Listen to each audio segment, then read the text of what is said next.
Hey everybody, welcome back to our news roundup. Hope you guys been enjoying the content channel as of late. Excuse me for the delay in this video. I was meaning to put this out yesterday, but I went surfing and I just got super exhausted.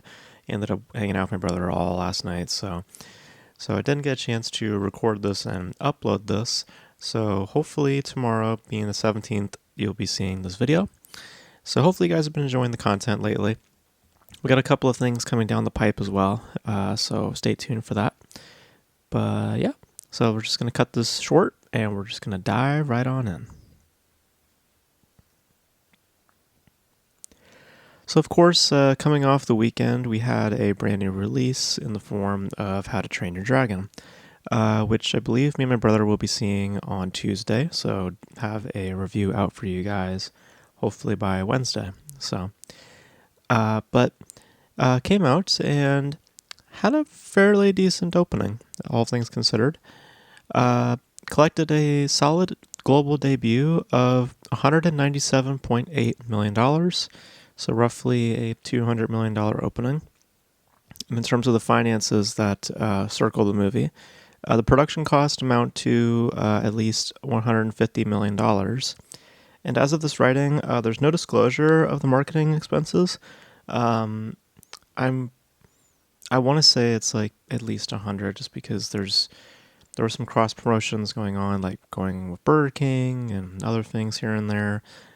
So I would assume at least 100 million, but no confirmation on that. So judging purely by just production, the film would need to make at least $450 million to break even. And per a general investment, if we were to consider the marketing expenses that may or may not be there, or at least by amount, it would need to make at least, to my scale, I think, at least $550 to $600 million to truly break even. So it's off to a good start. Here's the thing, though. I'm still having doubts of its momentum going into the second weekend, because it now has to contend with another children's feature in the form of Elio. So we'll see where the appetite lies for the kids. Because ultimately, that's the leading force with these kind of films, is the little kids and their parents that take them. So we'll see. We'll see which film ends up having the larger audience. But the buzz has not been particularly strong. I mean, it's been mostly mediocre. Not like great reviews, just fine reviews. But if I were to take a guess, between the two films, between Elio and this, I feel like it's still a toss-up for me, but I would want to say that this may in fact outpace it. That How to Train Your Dragon might outpace Elio. But because I don't feel that, at the end of the day, I don't feel like it's going to be a loss for the company. I think that they'll be able to hit those marks, roughly 500 million when it's all said and done. So I think that it'll end up being fine. But we've also seen films like Kingdom of the Planet of the Apes, which started out in strong numbers and then, faded into the background. So we'll see. We'll see. I would like to think it's going to do well, but there's potential for it to just kind of fizzle out. But as of right now, it seems like it could be another win for Universal and justification for that sequel that they announced. So, which I think it's kind of dumb that they did that, because there's still no certainty yet. It hasn't broken even, so there's no certainty in my book anyway that it might hit those higher marks. But we'll just have to wait and see with Elio how it stocks up. So we'll find out next week if it truly is, going to be a moneymaker or not. But as of right now, it's off to a good start. So, all right. Next story is something that of a follow-up from last week, which is revolving around the Justin Baldoni and Blake Lively case. Now, we talked a little bit more about it last week in regards to Blake Lively dropping some claims, and the courts ruled that those claims could not be refiled. She was trying to, play a little mental mind games, trying to have her cake and eat it too, but the court decided that that was not going to happen. Well, apparently, in kind of a shocking development, at least to me, um, the defamation suit that Justin Baldoni had made against Blake Lively has been completely tossed out. The reasoning behind the dismissal, which was made by Judge Lewis Lyman, who also made the decision to not have Blake Lively refile her claims, amongst other things here and there. The reasoning behind the dismissal is due to, quote, litigation privilege of the claims made by Blake Lively and, quote, immunizes legal claims from defamation actions, which is nice speak for state laws and stuff like that. Stuff that she was trying to use as an excuse, and I guess that stuff pulled through. The judge has granted Baldoni's team, though, a chance to amend and refile their claims, but they have to now only be relating to contractual interferences. So basically, contractual disputes, they can't basically go into any deeper realms until they, of course, get into trial. So as a result of the lawsuit being tossed out, because there was also extensions of claims being made towards Ryan Reynolds and towards specifically the Nice Pool character that was created in the film Deadpool and Wolverine. Marvel Studios, who holds a lot of documents pertaining to such a development of the character, they no longer have to hold onto or fork over documents pertaining to, quote, proprietary and highly confidential communications regarding the development of the character. So they don't have to say anything about if that character was in fact relating to Justin Baldoni, and they never flat out deny that information either. So according to Variety, Justin Baldoni is remaining to pursue a trial with Blake Lively, which is set for March 2026. So he's not going to just fold. He's still pursuing it, even though his lawsuit has been now completely tossed. So, yeah, this is a major blow to his case, at least providing a legitimacy to his victim, to him being a victim of this situation. It definitely takes a blow to that. I think, though, that this ruling, I think it still lays out a lot of the issues that surround the Blake Lively Justin Baldoni case. I mean, specifically when we talk about Blake Lively, it still doesn't list out, per this ruling, any evidence found to back the claims that she is presenting to the court. Once again, she is using an escape code in my eyes. In this case, state law, to protect her rights to simply saying the claims. Because that's essentially what the judge ruled as his reasoning for dismissing the lawsuit. It was not because of Blake Lively presenting legitimate evidence to support her claims. It wasn't because of this or that. It was because, hey, according to California law, I, as the person presenting those claims, should be given protections against what other claims are presented to the court. Basically, the accused cannot protect themselves. So, even though these claims destroy his career, even though there's no proof to those claims, it doesn't matter if the evidence is non-existent. It's basically that you should be able to say it without any repercussions. And in essence, let me say what I want, find the person guilty, and let me do what I want. Like, that's essentially what the requests were. Once you whittle it down and you get past all the legality and the laws that are established in the courts and stuff, that's essentially the motivation behind it. Why Blake Lively would pursue those things, and sadly got what she got. It's a classic narcissistic quality that's been proven time and time again on Baldoni's side. We have a whole website that's just filled with documents, videos, audio clips. We've seen it done. We've seen this case been proven time and time again. It's also a bit convenient, given that Lively lost some of her own claims last week, for this to just happen. I smell a big payday for a judge. Um, just speculating here, but at the end of the day, I mean, most who are level-headed know who's telling the truth. I mean, we know that Blake Lively is guilty. It's the one who has been presenting us evidence and is willing to present it. That's the one who is more than likely innocent here. The one who always is hiding. The one who's trying to always find legal loopholes. I wouldn't exactly call that person trustworthy. So, in my book, that anyway, the truth has already been out.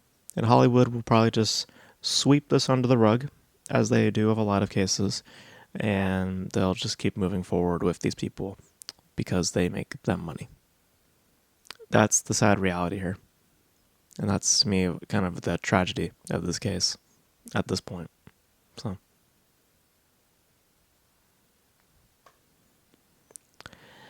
all right, let's get into the biggest story of the week, which is in relation to Warner Brothers.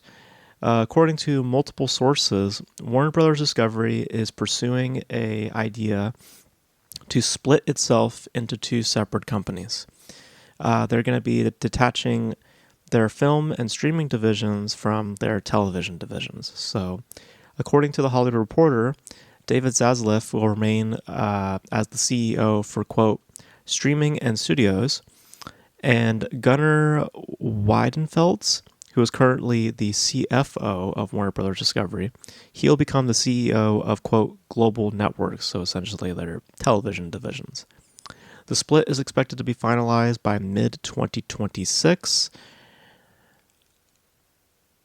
It honestly doesn't make a whole lot of sense to me to create a separate company to a division within your own company that you clearly don't see much profit from anymore. Because television programming doesn't resonate or draw in as many numbers because of the existence of streaming in this modern age. Like, if people are going to watch television shows, they're more than likely just going to hop onto a streaming platform, Netflix, HBO Max, Hulu. And companies are aware to that. Warner Brothers also knows that because they're readily available online in conjunction with their televised broadcast, And more times than none, companies just either flat out just put their stuff on streaming, or if they do put it on television, they don't really consider those numbers as often because they're not as valuable to them. All they really will talk about is, in fact, the streaming numbers, because that's where people most of the times are going anyway to pursue television programming, or at least programming that, is in a, that that's represented in the televised format. So instead of just creating a separate entity to where it puts more pressure on these networks to pull in numbers, why not just sell off that division to a different company?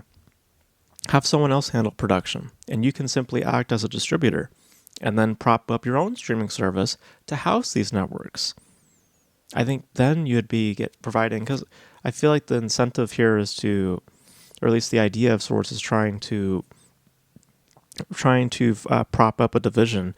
But it's like, if you know for a fact, or if you think that it's not as valuable and you think that just splitting it in two is the answer, it's not. The answer should be just selling off that division to someone else. And I think it'd be more beneficial rather than just creating another company, because all this does is just add pressure for that specific company, Global Networks. It adds a lot of pressure for them to make things work, when the reality is simply this: television as it stands is, like, by just having TV screens and going through the networks and stuff like that, it's not going to exist in the form that it's currently in. It will go away, and streaming is going to take over. I mean, it's pretty much already taken over. And when that happens, it's going to be very difficult for this company to bounce back, or really ever fully recover. So if Zaslav didn't see the value in these things anymore, I don't understand the rationale behind splitting yourself into two, and not just simply cutting off the fat from your diet, if you get my metaphor. So I've been seeing reactions as well. A lot of people don't seem to be as enthusiastic towards this decision. And I can kind of understand why, because it just really doesn't make a whole lot of sense. If it has to do with just strictly the television divisions that you feel need to be detached from your film and streaming counterparts, why not just sell it? I don't know. I just feel like that's a better option. But maybe there's better explanations out there. Do you guys think differently? Let me know. But I think it's kind of a dumb decision, if you're asking me.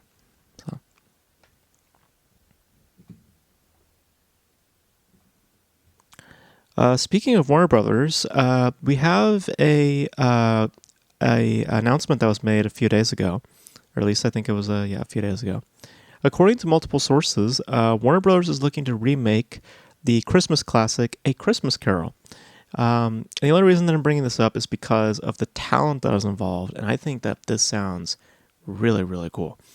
So they are looking to have Robert Eggers, who you guys know directed films such as The Lighthouse, most recently, of course, Nosferatu. He will be helming the project, and potentially Willem Dafoe may be looking to star as Scrooge. Now, Robert Eggers is currently working on a project called Werewolf, which is being distributed by Universal Pictures. Once he's completed that project, he will then focus his attention on A Christmas Carol. So, I think this sounds really cool. I would like to see this, especially if Willem Dafoe's especially as Willem Dafoe is going to be starring in this thing. Now, this potentially just viewing from Eggers' career right now, this could potentially be a good progression for him into the mainstream fronts, because this is essentially going to be Eggers' first studio movie. Working with a big studio like Warner Brothers, because he's worked with Universal, but he's been working still in a specific space. I mean, he's gotten a little bit more attention over the years now, more financial support, but he's still maintaining a lot of that artistry that he has within his filmmaking. I've not seen Nosferatu yet, so I can't say if that still extends to that specific movie, but it seems as though that this seems to be his first true studio film. And through the concept of the story of Scrooge and with the potential that it could be with Eggers within his artistry, I think this makes a whole lot of sense. Rather than being, if Eggers were to, pursue his first studio movie, being some kind of random project to work on just to get your foot on the door, i.e. Darren Aronofsky working on Caught Stealing, or Konada working on A Big, Bold, Beautiful Journey. Those are just more like, let's just make a film for a studio, rather than, making just a film that is, true to who they are as an artist. So, I don't know. This could potentially lay out the groundwork for a more auteur career, rather than just becoming another filmmaker on the lot. Like, I see some really good potential in this. So, it's all by how it's managed and how it's, how it carries his artistry. Hopefully it, maintains it, not just minimize it because of corporate. So, but we'll see. Definitely potential with this. I'll definitely be on the lookout for this, because this sounds very interesting. So,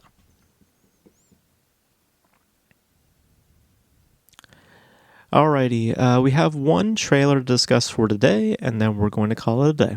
So the trailer we're going to discuss real quick is the official trailer for Eddington. We talked about the teaser. It was very, very brief little teaser, so didn't really get a whole lot of didn't get a good look of the movie itself, but now we finally got a good look at it. Coming out on July 18th, 2025, so pretty soon here. I'm hoping that this is less of a bathing of a political perspective, but more of the political landscape, because I feel like this is going to be more favoring in a specific pool of politics, seems more in a liberal type of mindset. I'm hoping that this is a little bit more diverse within an opinion, that we see multiple viewpoints and that we're allowing for these viewpoints to flourish and not necessarily talking down to a specific viewpoint. Because I feel as though in doing that it's going to be more at odds I'll be more at odds with it than anything else. That's not just by my politics. I'm just saying that that's limiting. I hope that that's not the case with this. I hope that it's more lenient in its political flirting, or at least in how it's laying out the confines of a political discussion. I just hope it's not just favoring in one side. So we'll see. Definitely interested though. Ari Aster is always interesting to me, and of course I really like Joaquin Phoenix. So yeah, I'll definitely be checking this out. I just worry that the film will be more leaning than anything else, and I don't think that would be in its best interest, if you ask me. So,